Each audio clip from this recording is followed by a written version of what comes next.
मेरे साथ बोलिए भारत माता की। क्यों भाई, क्या हो गया है अलवर वालों की आवाज को? ये भूपेंद्र यादव को जिताकर भेजना है या नहीं भेजना है? 400 पार करनी है या नहीं करनी है? मोदी जी को तीसरी बार प्रधानमंत्री बनाना है या नहीं बनाना है? तो भले आदमी ऐसी आवाज नहीं चलती। मेरे साथ दोनों हाथ उठाइए, उठाइए दोनों हाथ, विजय के संकल्प की मुट्ठी भींचिए और प्रचंड आवाज से बोलिए भारत माता की, भारत माता की जय श्री राम, जय जय श्री राम। मंच पर उपस्थित हमारे लोकप्रिय प्रत्याशी श्रीमान भूपेंद्र यादव जी, राजस्थान के सह प्रभारी और मेरे मित्र श्री प्रवेश वर्मा जी, महंत बाबा बालकनाथ जी, श्री सुरेश रावत जी, श्री संजय शर्मा जी, डॉक्टर जसवंत यादव जी, श्री लक्ष्मीकांत भारद्वाज जी, श्री संजय नरूका जी, रोशन सैनी जी, उम्मेद भाया जी, श्री अशोक गुप्ता जी, डॉक्टर करण सिंह यादव जी और आज अलवर की सभा में आए हुए प्यारे भाइयों बहनों माताओं और मेरे जिगर के टुकड़े जैसे युवा मित्रों, आप सभी को नमस्कार। भाइयों और बहनों, जब मैं यहां आया हूं तब सबसे पहले भगवान भर्तृहरि जी को नमन कर मेरी बात की शुरुआत करना चाहता हूं। बाबा नीलकंठ महादेव और नीलकंठ महादेव में विराजे हुए सभी देवी देवताओं को भी प्रणाम कर मेरी बात की शुरुआत करना चाहता हूं। बाबा मोहनदास जी, श्री शीतलदास जी, संतदास जी और महाराज खेतानाथ जी को भी प्रणाम कर मेरी बात की शुरुआत करना चाहता हूं। मित्रों, आज मैं यहां आया हूं तब कुछ ही दिनों के बाद चुनाव होने वाला है और ये वीर भूमि है। यहां के हर एक घर से वीर माताओं ने अपना बेटा देश की रक्षा करने के लिए भेजा है और यही के सपूतों ने देश को सुरक्षित करने के लिए भेजा है। भाइयों और बहनों, आज मैं इस वीर भूमि के महान योद्धा शिषपाल सिंह जी को भी प्रणाम कर मेरी बात की शुरुआत करना चाहता हूं। ये जो वीर भूमि है, इसके जवानों को और वीर माताओं को, वीरांगनाओं को मैं कहने आया हूं, 40 साल से कांग्रेस पार्टी ने 1 रैंक 1 पेंशन का वादा किया था इंदिरा जी के जमाने से, मगर उसको पूरा नहीं किया था। आपने 2014 में मोदी जी को प्रधानमंत्री बनाया। मोदी जी ने 2015 में ही 1 रैंक 1 पेंशन का वादा पूरा कर सारे हमारे जवानों के परिवारों का सम्मान करने का काम किया। मित्रों, आज मेरे मित्र और भाजपा के कद्दावर नेता भूपेंद्र यादव जी के प्रचार में मैं आया हूं। भूपेंद्र जी, इन्होंने मेरे साथ संगठन में भी काम किया है और सरकार में भी, मोदी जी की कैबिनेट में हम दोनों हैं। यहां बहुत सारी माताएं घर में एक मटकी लेकर लेने जाते हैं तो बरोबर उस पर टकोरा लगाकर देखते हैं पक्की है या कच्ची, देखते हैं या नहीं देखते हैं भाई? जरा बोलो तो, देखते हैं या नहीं देखते हैं? तो 150-200 रुपयों की मटकी को टकोरा लगाते हैं। लोकसभा में प्रत्याशी भेजना है, टकोरा लगाकर भेजना। भाई और बहनों, ये मटकी को, ये भूपेंद्र जी को, ये प्रत्याशी को टकोरा लगाने की जरूरत नहीं है। मैं आपको गारंटी देने आया हूं, एक क्षेत्र को भूपेंद्र यादव सबसे विकसित क्षेत्र बनाएंगे। भाई और बहनों, मैंने उनको जब वो नामांकन भर रहे थे, शुभकामना के लिए फोन किया। बड़ा पक्का व्यापारी है, वैसे तो यादव है मगर बनियों से भी पक्का है। उसने मुझे कहा, भाई साहब शुभकामना से नहीं चलेगा, खैरथल का विकास होगा तभी मैं नामांकन कर कर जीत कर आऊंगा। अब चुनने से पहले ही अपने मत क्षेत्र की चिंता करें। ऐसे लोगों को बहुत बड़े बहुमत से चुनकर भेजिए। इस क्षेत्र को हरा भरा करने में इनकी बड़ी भूमिका रहने वाली है।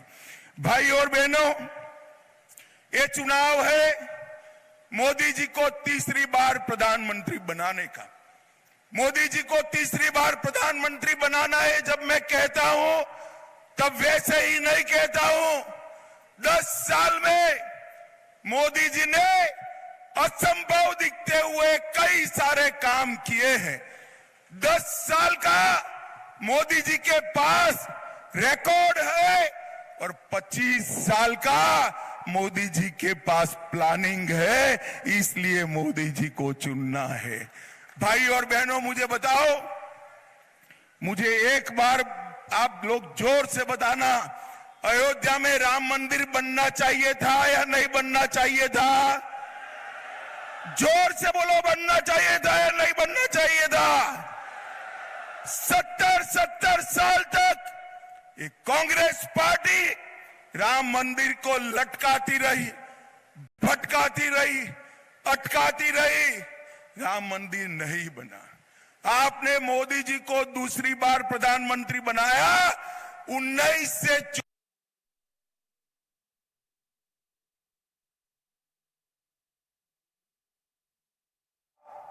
तो उन्होंने जाने का भी पसंद नहीं किया। एक कांग्रेस पार्टी हमारे गौरव केंद्रों का रक्षा नहीं कर सकती। भाई और बहनों, मोदी जी ने सिर्फ राम जन्मभूमि नहीं, बाबा विश्वनाथ का कॉरिडोर बनाया, महाकाल कॉरिडोर बनाया, सोमनाथ का मंदिर सोने का बन रहा है, केदार धाम, बद्री धाम को नए सिरे से बनाने का काम मोदी जी ने किया। मोदी जी ने हमारे सभी मान बिंदुओं को ये 10 साल के अंदर पुनर्जीवित करने का काम किया है। भाई और बहनों, एक कांग्रेस के अध्यक्ष यहां आए थे, उन्होंने राजस्थान में कहा, ये राजस्थान वालों का कश्मीर से क्या लेन देन है? मैं आज पूछने आया हूं अलवर में, कश्मीर हमारा है या नहीं है? जरा जोर से बोलो, खड़गे जी को सुनाई पड़े ऐसे, कश्मीर हमारा है या नहीं है? धारा 370 हटनी चाहिए थी या नहीं हटनी चाहिए थी?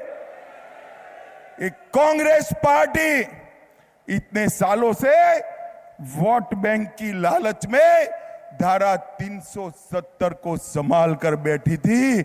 मोदी जी ने 5 अगस्त 2019 को एक ही झटके में धारा 370 को समाप्त कर कर कश्मीर में तिरंगा फहराने का काम किया। भाई और बहनों, कांग्रेस पार्टी ने 10 साल शासन किया। सोनिया मनमोहन की सरकार चली, आए दिन ये पाकिस्तान से आलिया मालिया जमालिया आते थे, बम धमाके करते थे और चले जाते थे। मोदी जी ने उनके समय में उरी और पुलवामा में हमला हुआ, मोदी जी ने 10 ही दिन में सर्जिकल स्ट्राइक और एयर स्ट्राइक कर कर पाकिस्तान के घर में घुसकर आतंकवादियों का सफाया करने का काम मोदी जी ने किया। मोदी जी ने ट्रिपल तलाक को समाप्त किया, यूसीसी को उत्तराखंड में लाने का काम किया। मोदी जी ने देश को सुरक्षित किया, समृद्ध किया और ढेर सारे देश के 70 करोड़ गरीबों के कल्याण के लिए ढेर सारे काम करे। 80 करोड़ से ज्यादा लोगों को प्रति व्यक्ति प्रति माह 5 किलो अनाज मुफ्त में देने का काम हमारे नेता नरेंद्र मोदी जी ने किया है। 12 करोड़ से ज्यादा शौचालय बनाए, 4 करोड़ से ज्यादा लोगों को घर देने का काम किया और 14 करोड़ लोगों को घर में नल से जल देने का काम किया है। भाइयों और बहनों, 10 करोड़ से ज्यादा लोगों को मोदी जी ने अपना घर में गैस का कनेक्शन देने का काम किया। भाइयों और बहनों, मैं जानता हूं ईस्टर्न राजस्थान में पानी की बहुत किल्लत है। मुझे बताओ है या नहीं है भाई? जरा जोर से बोलो, है या नहीं है? मैं आज आपको एक बड़ी बात कहकर जाता हूं। ईस्टर्न राजस्थान कैनाल प्रोजेक्ट ये मोदी सरकार का गारंटी है, ये जल्दी पूरा होने वाला है। ये ईस्टर्न राजस्थान कैनाल प्रोजेक्ट होते ही ये पूरी पानी से सूखी धरती हरी भरी हो जाएगी और मेरे किसान भाई, मवेशी रखने वाले पशुपालक और माताओं को घर में पानी लाने की किल्लत, 500 साल की किल्लत समाप्त होकर समग्र क्षेत्र में समृद्धि और हरियाली आ जाएगी। एक कांग्रेस पार्टी नदियों को जोड़ने का विरोध करती है। आप घबराना मत, मैं कहकर जाता हूं ईस्टर्न राजस्थान कैनाल प्रोजेक्ट यहां पर आएगा और अलवर में, पूरे अलवर में पानी पहुंचाएगा।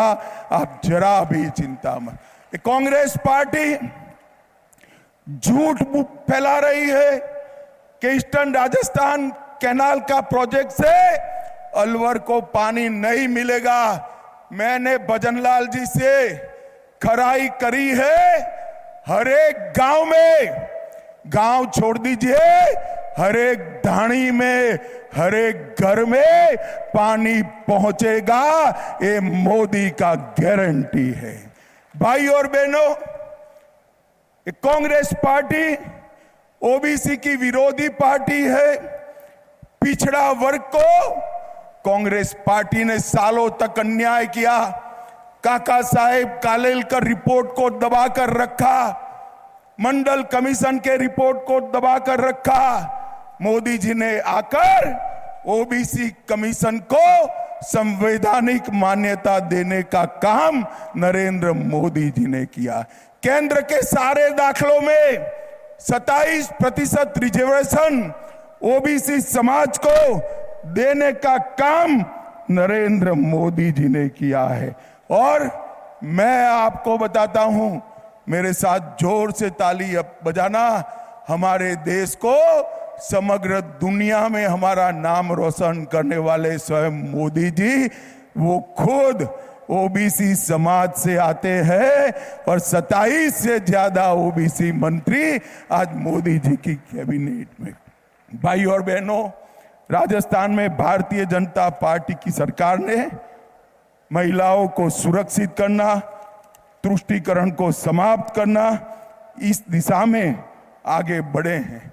मोदी जी ने बेटी बचाओ बेटी पढ़ाओ का अभियान लिया है। इसके कारण बेटियों के जन्म दर में भी वृद्धि हुई है और बेटियों की पढ़ाई लिखाई भी बढ़ी है। परंतु कांग्रेस एक ही नारा लेकर चली है। एक और मोदी जी कहते हैं बेटी बचाओ बेटी पढ़ाओ, कांग्रेस कहती है बेटा बचाओ पीएम बनाओ। सोनिया जी का पूरा ध्यान राहुल बाबा को पीएम बना के में है, आपके बेटा बेटियों में नहीं है। ये राहुल बाबा एक ऐसा यान है जो 20 बार लॉन्च हुआ मगर हर बार लॉन्चिंग फेल गई है। करते करते करते ऐसी स्थिति आएगी कि राहुल बाबा को लॉन्च करते करते कांग्रेस पार्टी पूरी आज लॉन्च नहीं हो पा रही है। मोदी जी ने इसको आगे बढ़ाने का काम किया है। बेटी बढ़ाओ बेटी पढ़ाओ को बचाओ पढ़ाओ को हम आगे ले जाएंगे। भाई और बहनों, मैं जब यहां पर आया हूं तब एक बात स्पष्ट कर देना चाहता हूं। ये कांग्रेस पार्टी गलतफहमी फैला रही है, विशेषकर दलित और आदिवासी भाइयों में, कि भारतीय जनता पार्टी आरक्षण समाप्त करने वाली है। मेरी बात ध्यान से सुनो। आरक्षण चाहे दलितों का हो, आदिवासियों का हो या पिछड़ा वर्ग का, भारतीय जनता पार्टी इसका समर्थन करती है। हम ना आरक्षण समाप्त करेंगे ना किसी को समाप्त करने देंगे। एक कांग्रेस पार्टी झूठी बातें फैलाकर लोगों को गुमराह करने की बात करती है। मोदी जी स्वयं आरक्षण के सबसे बड़े समर्थक है। भाई और बहनों, मुझे बताओ, मोदी जी को तीसरी बार प्रधानमंत्री बनाओगे क्या? जोर से बोलो जरा, बनाओगे? अरे और जोर से बोलो, बनाओगे? देश को सुरक्षित करेंगे, देश को समृद्ध करेंगे। मेरे मित्र और भाजपा नेता भूपेंद्र जी आगे आइए, भूपेंद्र जी को प्रचंड बहुमत से जिताओगे क्या? 400 पार कराओगे? मोदी जी को तीसरी बार प्रधानमंत्री बनाओगे? तो मेरे साथ दोनों हाथ उठाओ, उठाइए जरा दोनों हाथ। विजय के विश्वास की मुट्ठी भींचिए और प्रचंड आवाज से बोलिए, भारत माता की वंदे वंदे वंदे। जय श्री राम, जय जय श्री राम।